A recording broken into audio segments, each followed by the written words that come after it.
ceci. Vous connaîtrez la vérité et la vérité vous délivrera. Vous connaîtrez la vérité vous affranchira. Vous connaîtrez la vérité et cette vérité vous rendra libre. Pour parler des choses qui concernent les ciels. Et sans vous demander, j'espère que vous allez très bien. Sans même vous demander, je crois que tout va bien dans ta vie. Et si dans ta vie tout va bien, tu peux seulement crier gloire au Seigneur Jésus-Christ. Peu importe les circonstances de la vie, peu importe tout ce que nous rencontrons sur la terre, nous savons que Dieu est avec nous. Nous savons que Dieu est avec nous. Et c'est Dieu qui nous protège. Et ce Dieu-là ne t'abandonnera pas. Peu importe tout ce que tu vis, j'ose croire que le Seigneur va t'accompagner jusqu'au bout. Mais ce qui compte pour l'homme, c'est la préparation de son âme sur la terre. Le corps de l'homme ne sert absolument de rien.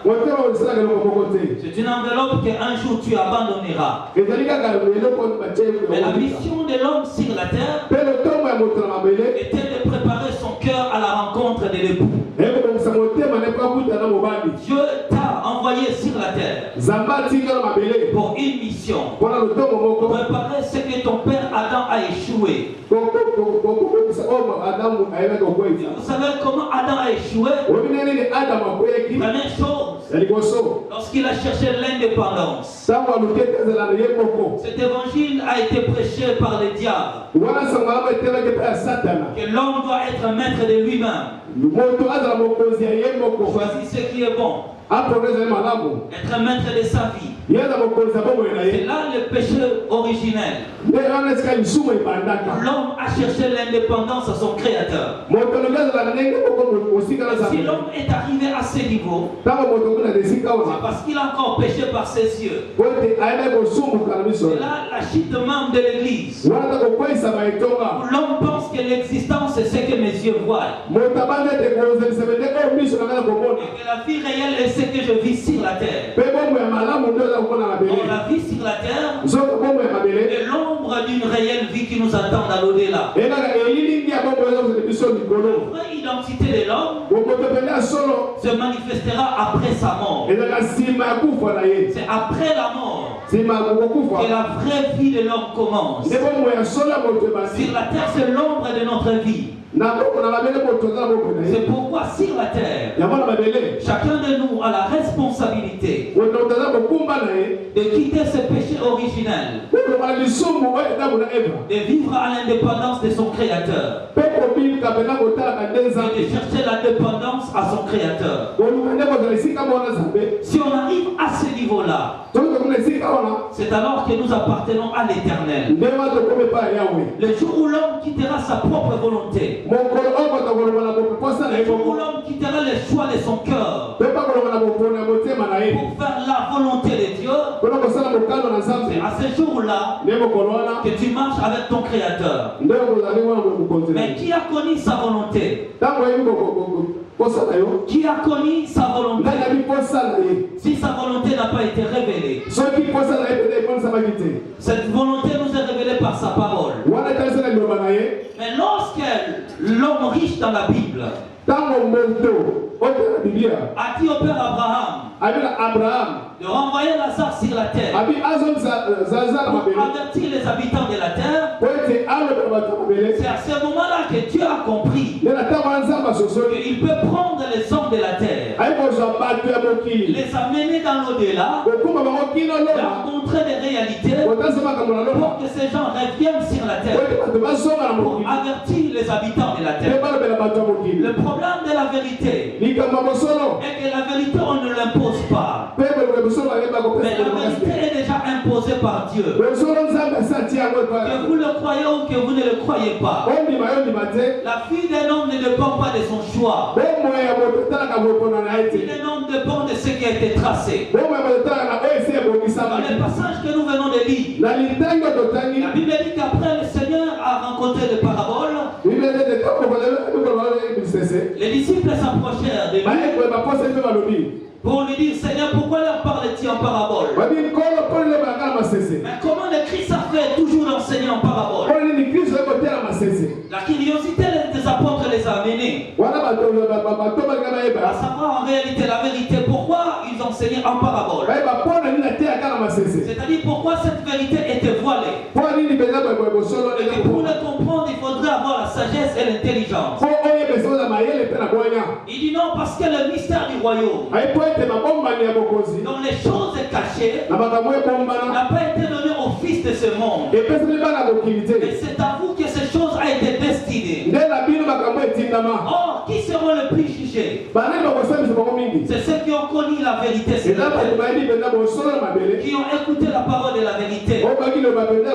C'est ces gens-là qui seront jugés plus sévèrement que d'autres personnes.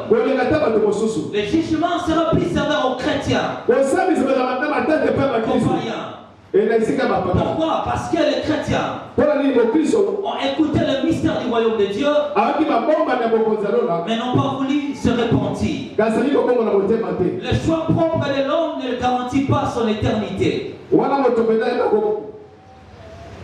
Les choix propres de l'homme ne garantissent pas son éternité. Tu n'iras nulle part avec les désirs de ton cœur. Et sache-le bien que nous tous, nous sommes appelés à mourir. La plus grande bénédiction de l'homme, ce n'est pas de vivre 100 ans sur la terre. La plus grande bénédiction de l'homme, ce n'est pas de vivre 80 ans.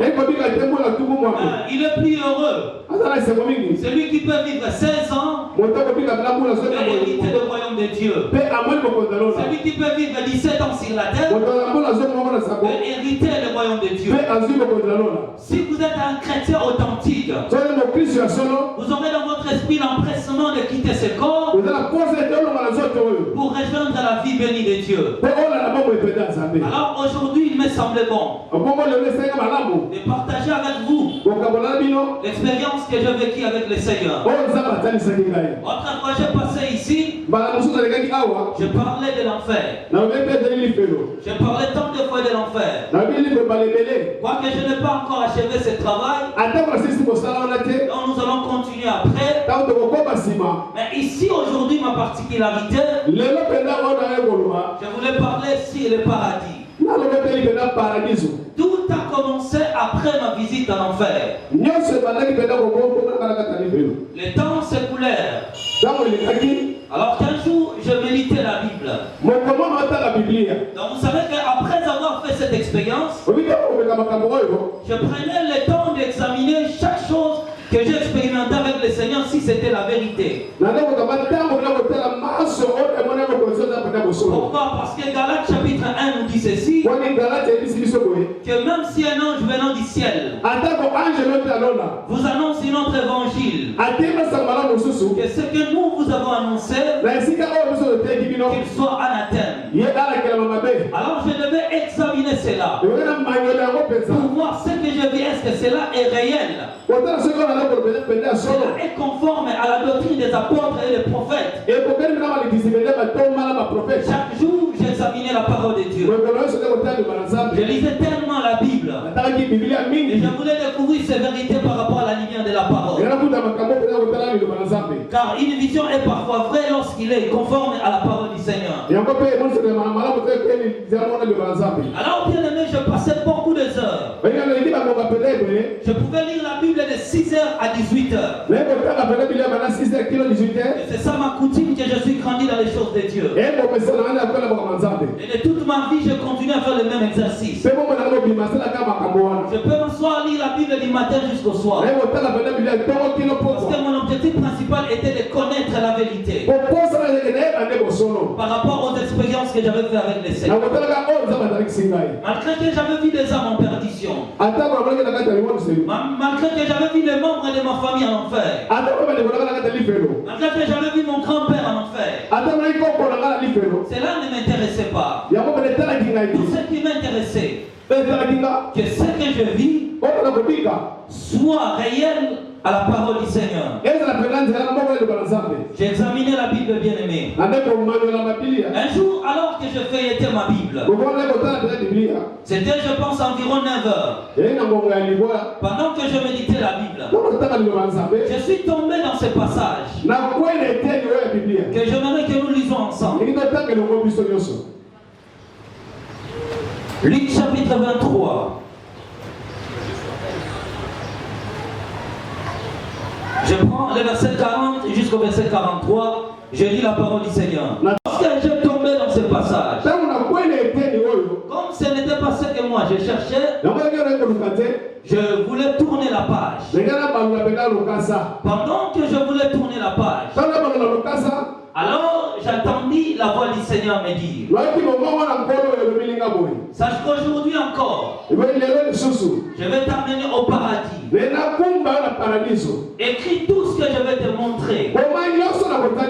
Et utilise toutes les voies de communication pour que ce message parvint aux confins de la terre. Alors lorsque j'ai attendu cette voix, il me dit: nous irons dans ce royaume béni pour te préparer pour mon église.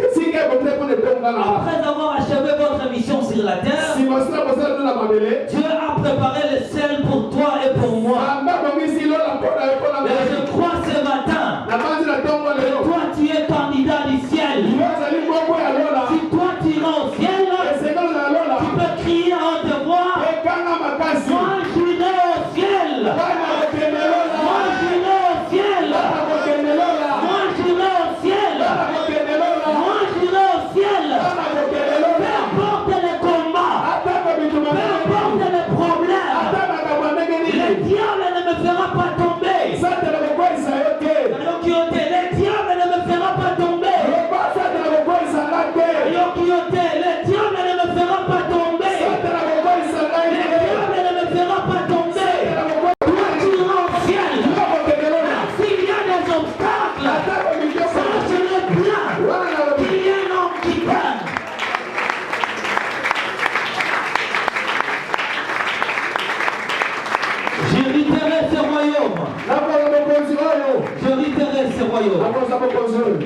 Amen. Amen. Bien aimé, c'était comme ça. Et lorsque j'ai entendu la voix, directement, j'avais compris que c'est le Seigneur qui me parlait. Alors j'ai soulevé ma tête pour mieux voir. Et lorsque j'ai regardé là-haut, j'ai vu directement mon esprit sortir de mon corps. Ce n'était pas de mon pouvoir de sortir dans mon corps. Comme il y a beaucoup de hérésies aujourd'hui, le pasteur parle des gens de sortir de leur corps. Ils sont en réalité des enseignements sataniques pour détruire la vraie chrétienté. Mais moi, c'était l'appel du Seigneur. C'est comme ça qu'il m'a retiré de mon corps. Je vis alors mon corps couché sur les documents que je méditais. Alors j'étais à face du Seigneur. Et pendant que je le regardais, comme il se tenait constamment devant moi, je vis une forte lumière qu'aucun regard ne peut lui être fixé. Mais par sa grâce, je pouvais contempler sa gloire. Je voyais au milieu de cette lumière étincelante l'apparence d'un homme qui était vêtu en robe blanche, qui avait des sandales sous ses pieds. Ses paumes de main et ses pieds étaient troués. Et les sangs fraîches jaillissaient. Il portait sur sa tête une couronne remplie des étoiles. Et son front avait des cicatrices. Ses yeux étaient comme du feu. Et quand il me parlait, c'était comme le son de grands eaux. Le Seigneur me parlait. Et pendant que je le regardais, je le voyais au milieu de cette lumière. Il me regardait. Et moi je contemplais sa gloire. Une joie émanant du Seigneur. Alors moi je parlais avec lui. Il me dit, nous allons faire ce voyage. Je veux que tu visites ce royaume. Et que le monde entier soit averti. Que mon Église se prépare. Car nombreux sont ceux qui veulent venir dans mon royaume. Péchés sont ceux qui empruntent le chemin de la vie. Nombreux pensent venir dans mon royaume. Souhaitent même venir dans mon royaume. Mais quand je leur dis de prêter le chemin de la vie, ils ne veulent pas emprunter cette route. Mais les choses que tu verras, tu avertiras aux habitants de la terre pour que les gens sachent que je préparais cet endroit pour vous. J'ai versé mon sang sur la croix pour vous. J'ai accepté de mourir pour vos péchés. Et mon sacrifice reste éternel pour le salut de l'humanité. Quiconque m'accepte sur la terre, il reçoit alors mon pardon. Je pardonnerai ses péchés. Même si ses péchés étaient noirs comme de la croix moisie, je la rendrai plus blanc que la laine. Et c'est comme ça que je vis qu'on prêtait le chemin du ciel. Et pendant notre ascension au ciel, je voyais les toits de la maison se plier comme un rouleau.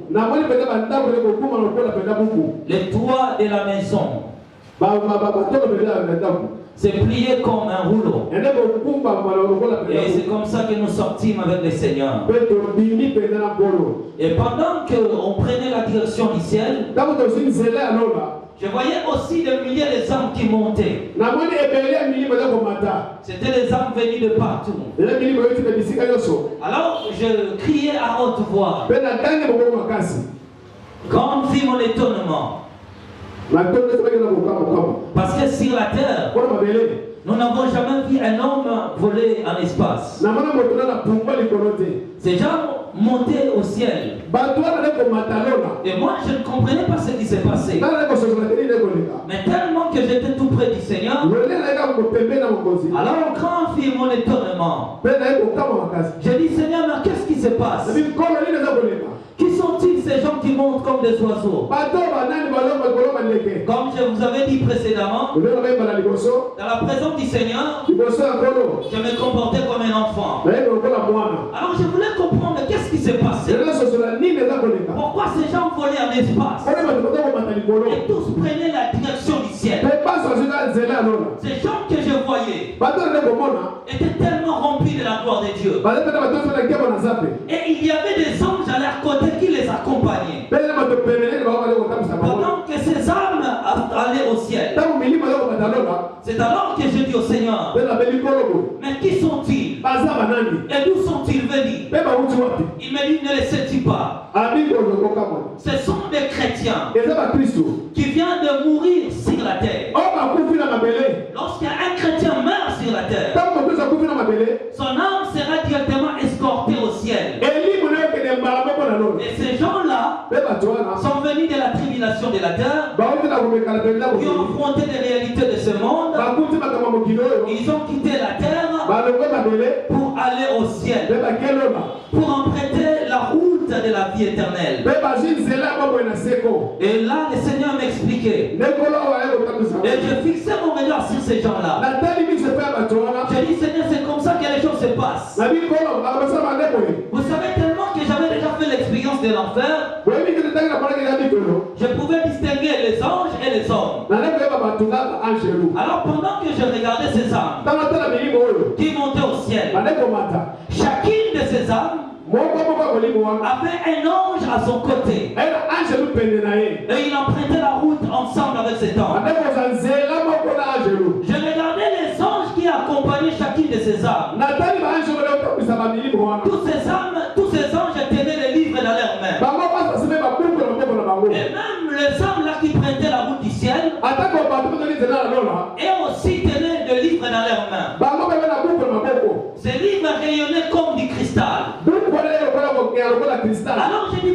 ces hommes sont à côté de ces âmes?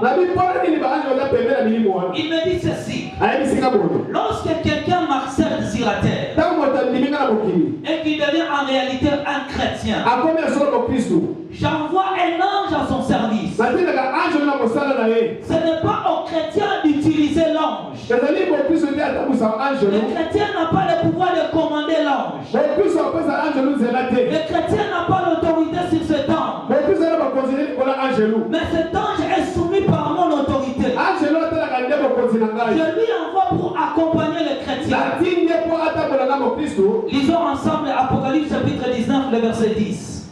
Alors, bien-aimé, le Seigneur me dit qu'il envoie son ange pour accompagner ses enfants sur la terre. Lorsqu'un chrétien marche sur la terre, il est accompagné par un ange. Alors je dis au Seigneur, si nous n'avons pas l'autorité sur l'ange, si nous ne donnons pas les ordres sur cet ange, alors à quoi les sert-il? Il me dit son rôle, c'est d'être témoin oculaire de toutes les choses que tu fais sur la terre, du bien ou du mal.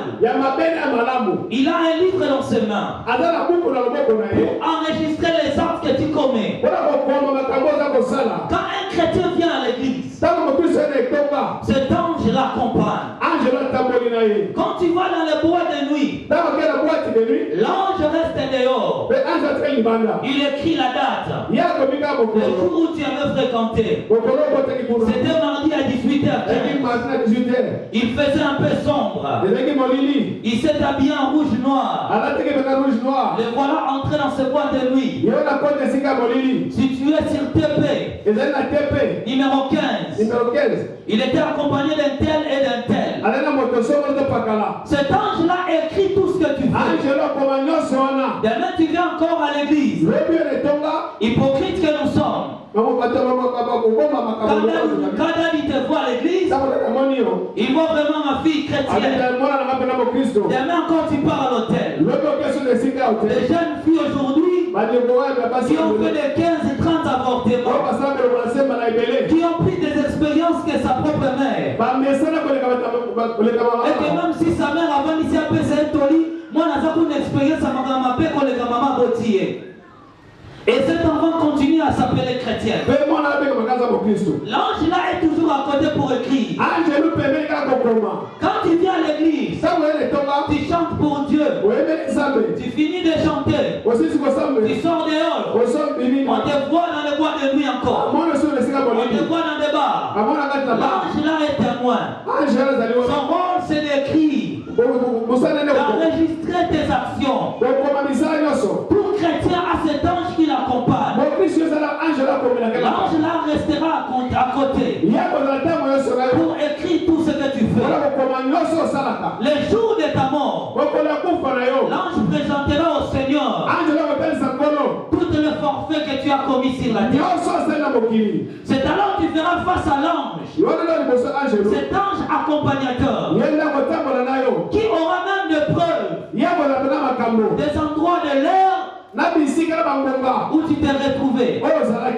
C'est comme ça que le Seigneur me parlait. Alors ces hommes-là acheminé leur ascension aussi. Et pendant que ces hommes montaient encore, je fixais les regards, je les ai bien vus. Ils portaient des robes blanches. Et au pan de leurs robes avait des clochettes. Ils tenaient des lampes tempêtes dans leur main droite et des palmes dans leur main gauche. Apocalypse chapitre 7, le verset 9. Pendant que je regardais ces hommes, j'ai dit, Seigneur, mais que cela signifie? Pourquoi ils ont-ils des lampes tempêtes? Pourquoi le pan de leur robe a des clochettes? Et pourquoi ils ont des palmes mais dans leur main gauche. Le Seigneur me dit ceci. Ces palmes dans leurs mains. Et l'acte du témoignage. Lorsqu'ils étaient sur la terre, ils témoignaient de ma part. Ils venaient à l'église si je fais quelque chose dans leur vie. Ils se tenaient devant l'assemblée pour parler des merveilles que je fais dans leur vie. Ils allaient dans les rues et dans les avenues pour parler de ma part. Et leur manière de vivre rendait gloire à mon nom. Quand les païens les observaient, ils voyaient que ces gens sont des chrétiens. Actes des Apôtres, chapitre 11, le verset 26. Actes 11, 26. C'était un peuple qui était là, qui ont observé les disciples, qui le nom chrétien n'a pas été institué par Jésus-Christ. Mais c'était les païens qui ont constaté leur manière de vivre, leurs actes. Ils ont compris que ces gens sont des chrétiens. C'est-à-dire les gens qui suivent l'idéologie de Jésus-Christ. Combien t'a conduite à scandaliser les païens de venir à ton église? Combien des invitations tu as pris pour les séminaires à l'église? Tu n'arrives pas à inviter les gens de ta parcelle. Tu n'arrives pas à inviter les gens de ton quartier. Tu as fait 5 ans, 10 ans dans cette église. Même ton mari ne vient pas un jour visiter cette église.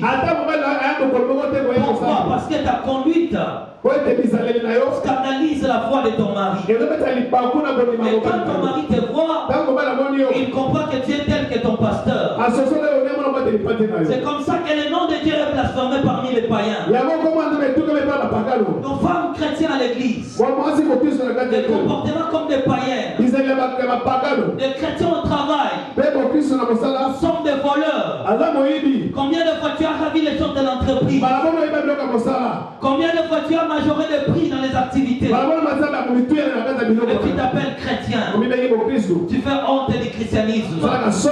Mais ces chrétiens-là qui montaient au ciel avaient des palmes dans leurs mains, les signes du témoignage. Ils ont témoigné le Seigneur. Je voulais savoir maintenant les lampes tempêtes. Lisez vous-même Matthieu chapitre 25. Alors le Seigneur me dira encore, ces lampes tempêtes dans leurs mains sont en réalité les Saint-Esprit qui éclairait la vie de ces croyants.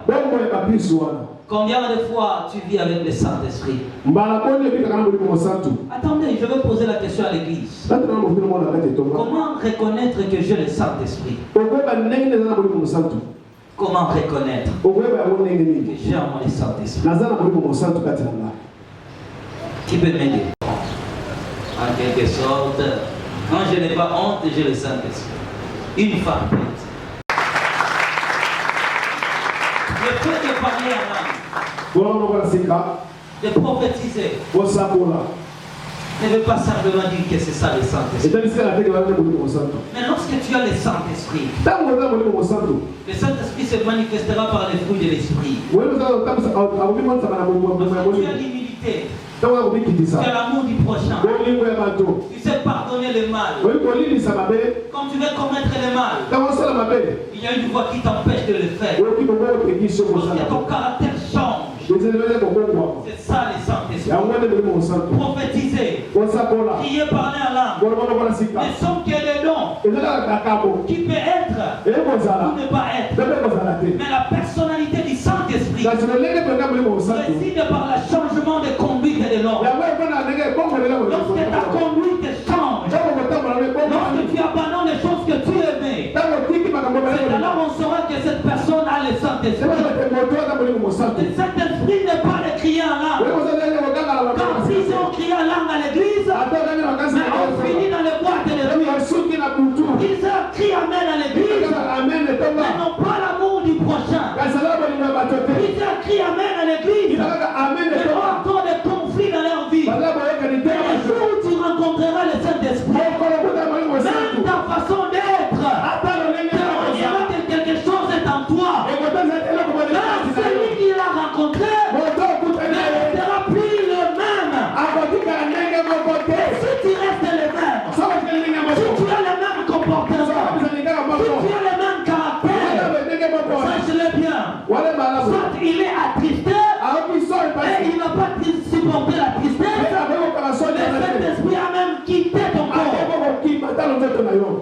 Amen.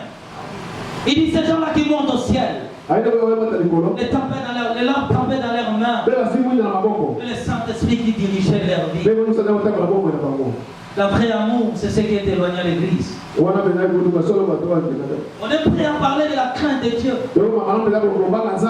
On est prêt à parler de la sanctification, de la patience, de la persévérance. Mais on est loin de l'amour du prochain. De l'amour du prochain. J'aime ses frères. C'est à lui encore que je pose la question.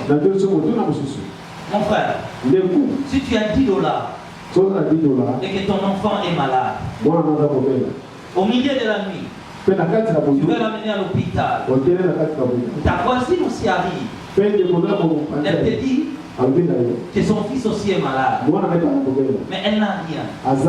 Or toi à l'hôpital, ce n'est que le $10 que tu as là qu'on a demandé à l'hôpital. Mais l'enfant de ta voisine est malade. Et sa mère n'a rien. Qu'est-ce que tu feras? Qu'est-ce que tu feras? Je dois partager l'argent. À l'hôpital, on a demandé que $10 pour sauver ton enfant. Bon, tu revenais déjà de l'hôpital. Parce que $10 mais mon ami. Tu sais, moi en opération, moi en maladie. Parce que nous pouvons raisonner dans la caisse, dans la tigalica, dans combien? Au lieu de $10, nous sommes pour sauver moi dans la yo. Voici la yo. Au salarié.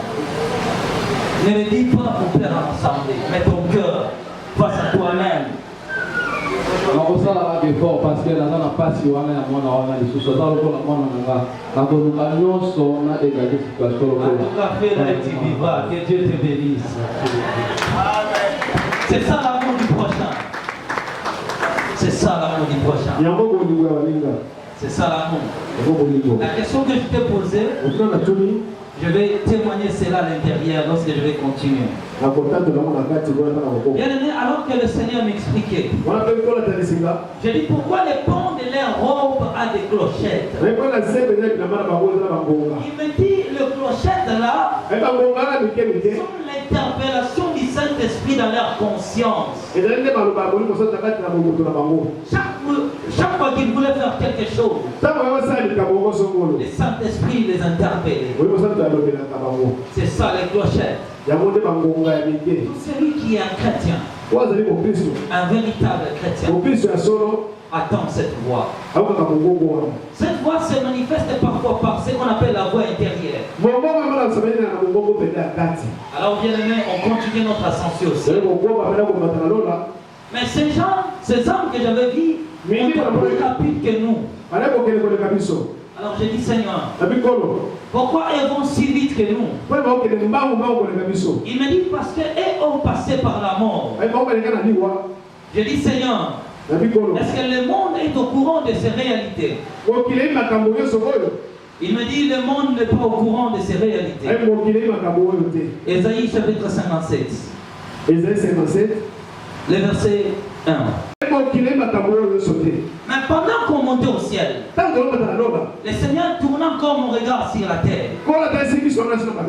Je vis encore des milliers de âmes qui criaient à haute voix. En réalité, ces gens-là que je voyais sur la terre portaient des robes blanches déchiquetées. Notre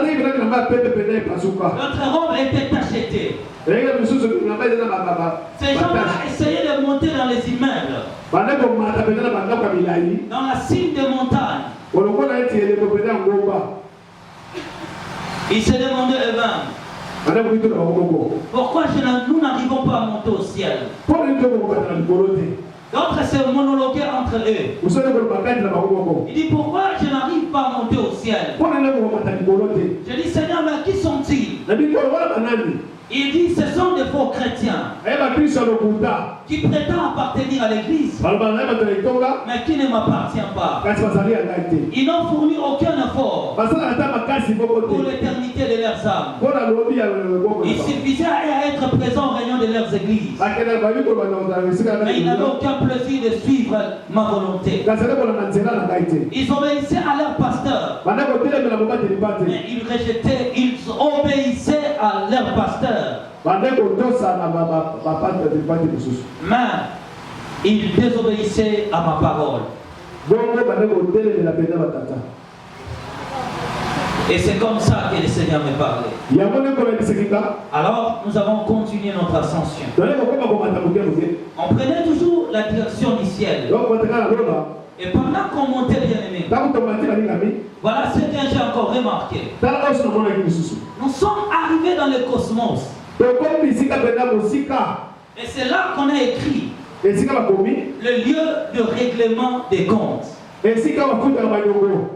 Tous ces âmes qui arrivaient à ce niveau-là devaient traverser le cosmos pour continuer leur voyage au ciel. Et bien aimé, je regardais là-haut. Alors que nous étions aussi arrivés dans cet endroit, il y avait un foule d'anges qui étaient à côté. Et à droite, il y avait encore des démons qui étaient à côté. C'était en réalité l'image du pasteur de la terre. Le célèbre pasteur que j'ai connu dans notre pays,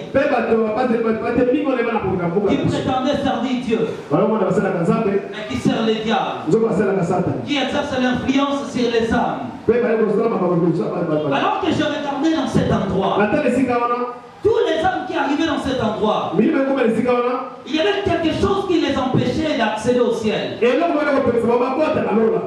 quand nous allons faire la projection, il y aura beaucoup d'images que je vais illustrer pour te donner quand même l'idée du ciel.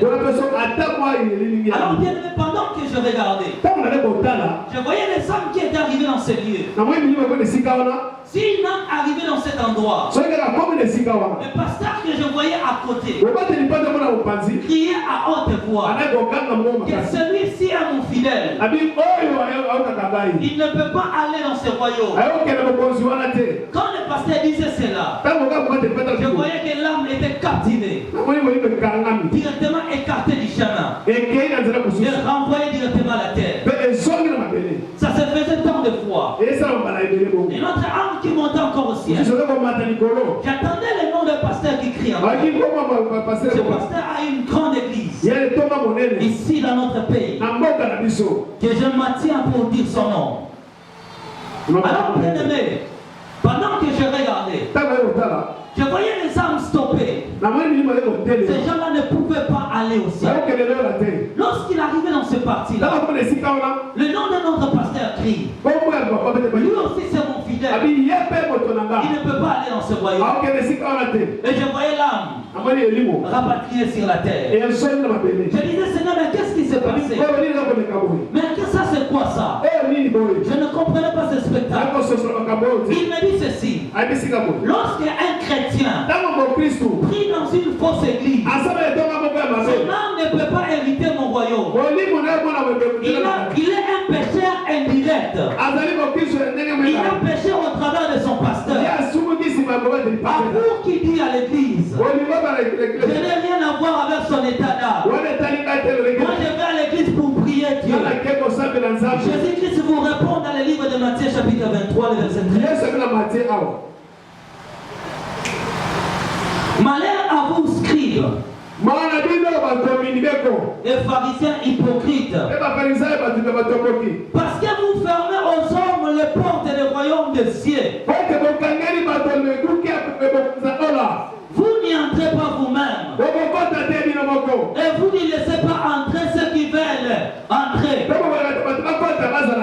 Quel bien-aimé approche, nous allons donner l'exemple.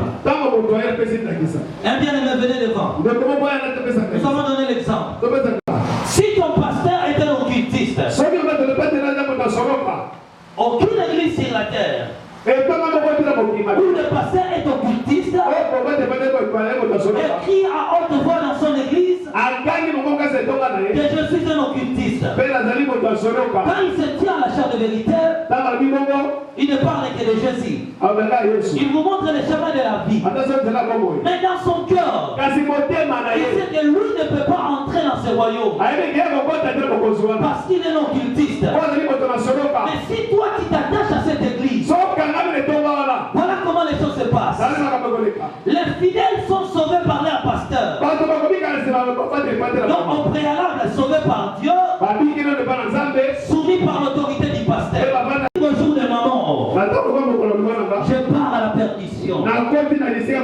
Tout celui qui a reçu mon message, qui a crié à ma fausseté, prendra la même route que moi. Tu as compris?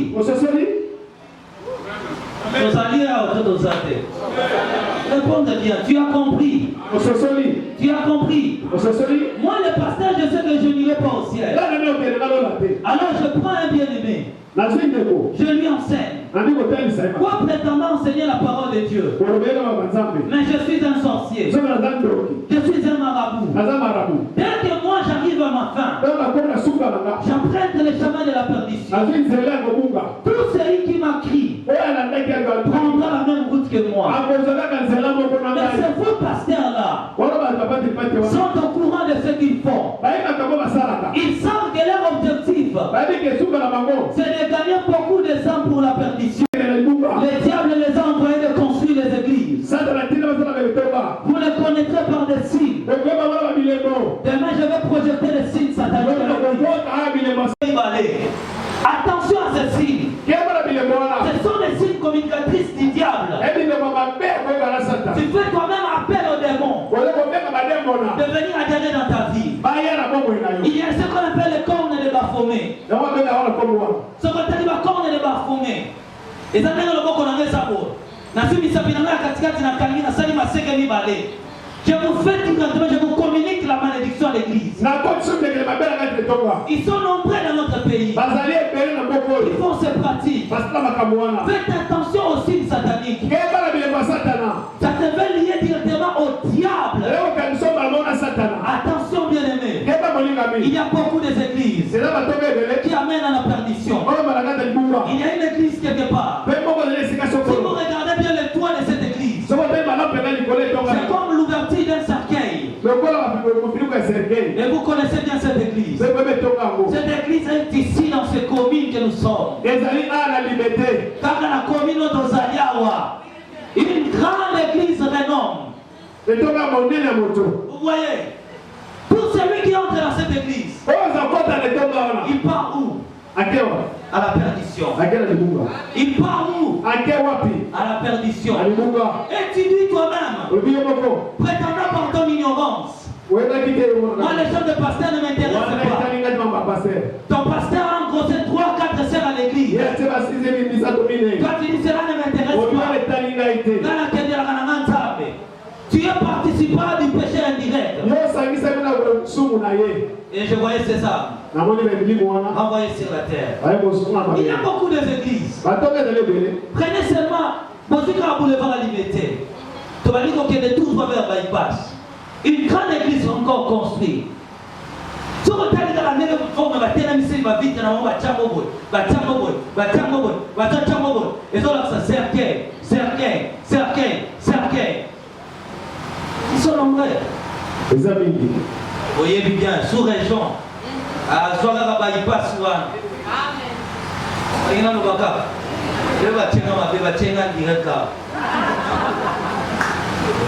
voyez, il y a beaucoup d'églises qui amènent les âmes à la perdition.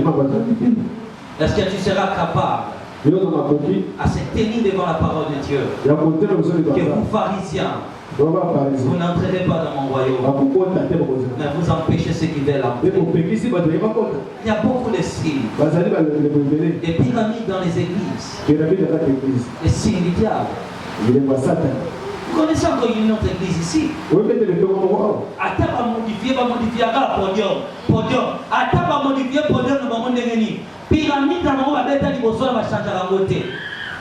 Je vais vous donner l'exemple. Il fallait que je fasse un achat bien.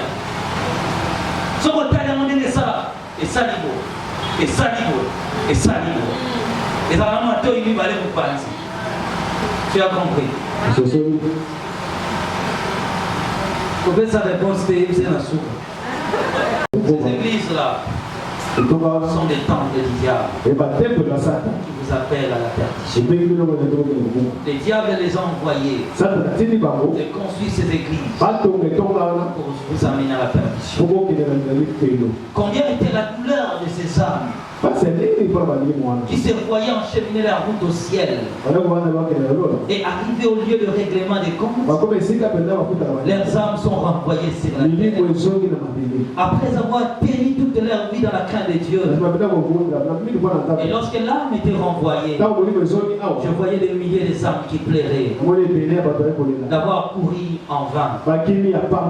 Bien-aimé, si tu veux aller en perdition par toi-même, mais ne pars pas parce que tu as fréquenté une mauvaise église. Bien-aimé, après cet événement, je voyais encore d'autres choses qui s'est passées. J'ai vu un frère qui montait au ciel. Lorsqu'il est arrivé au lieu de règlement des comptes, je vis un poste téléviseur collé sur son front. Et ce poste téléviseur le réclamait. Et l'âme de ses frères était renvoyée sur la terre. J'ai dit, mais qu'est-ce que ce frère a fait? Le Seigneur me dit que ce frère était un réparateur. Alors, tout le monde va dire que les télévisions pour ça. Aïe le lobby. Nous avons fait une décision à lobby. Na tikeli nangawe yango. Na kozongo lisute. Et le frère restait avec la télévision. Après avoir fini, il a vendu la télévision. Parce qu'on lui avait laissé la télévision. C'est pourquoi son âme ne peut pas hériter mon royaume. Je voyais encore une âme qui montait au ciel, qui avait un lait de beauté. S'attachait dans le colonel à droite. Et son âme était renvoyée sur la terre. Le Seigneur m'a dit, lui aussi il avait emprunté. Son ami a dit que ça va foutre au papoula. Et tant que le fils est pas lui. Et comme il a un foot avec tout le lot, avec tout le lobby. Avec ces petits gars, on a un foot à terre. Mon collègue a une décision qui a un foot à un go. Avec ces derniers, on a signatique la roue à un go. Or, la chose qui ne vous appartient pas, ne vous appartient pas. Quoi que la personne a tiré la gueule, on a la cause, il n'y a pas de personne qui est dans mon thème. Mais son âme était renvoyée sur la terre. Il n'a encore ne pouvait pas accéder. Parce qu'il y a des fois qu'il m'envoie à Bossana et Bofuta. L'autre ne pouvait pas aussi monter au ciel. Parce qu'en Prentaki, Singasuki, à Futa qui pétait dans mon kill. Beaucoup de âmes étaient renvoyées. 2 fois parce qu'ils avaient des dettes oubliées. 2 fois parce qu'ils savaient des dettes qu'ils avaient. Et c'est pourquoi leurs âmes étaient renvoyées sur la terre. D'autres pouvaient accéder. D'autres ne pouvaient pas accéder. Bien-aimé, qu'est-ce que tu as d'autrui? Qu'est-ce que tu as d'autrui? Voilà. Nous nous allons battre, bien-aimé. Tant de fois dans ta vie, regarde bien. Qu'est-ce qui peut t'empêcher d'aller au ciel? Je voyais encore une âme qui montait au ciel, qui ne pouvait pas accéder parce qu'il ne prenait pas soin de ses propres enfants. Il faisait des cache-cache à sa femme. Il ne prenait pas bien soin de ses enfants par rapport à ses moyens. Élevez vos enfants dignement par rapport à vos revenus. Celui qui gagne $1000 doit prendre soin de ses enfants à la taille de ses revenus. Mais comment toi, lorsque tu gagnais $10, tu prenais soin de tes enfants par rapport à $10? Aujourd'hui tu gagnes $100,000. Aux autres on dit moi si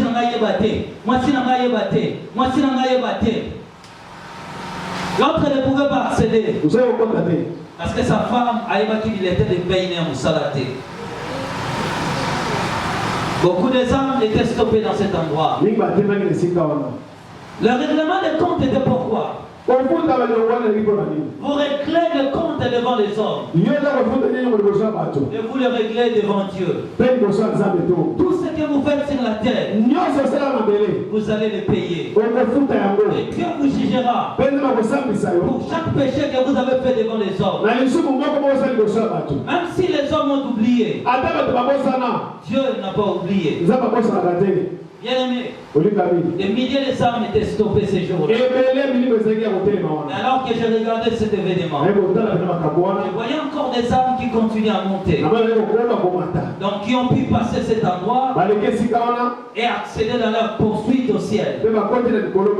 Lorsque ces âmes continuent à monter, le Seigneur me dit, ce n'est pas ici que je t'ai appelé. Ici c'est la route qui mène au ciel. Beaucoup y trébucheront. Et peu vont entrer. Et c'est comme ça que nous avons continué notre voyage. Et demain, nous allons continuer. Là où nous sommes arrivés. C'est ici que nous pouvons m'arrêter. Je ne savais pas. Amen. C'est comme ça. Que Dieu vous bénisse. Il a dit ceci. Vous connaîtrez la vérité. Et la vérité vous bénisse.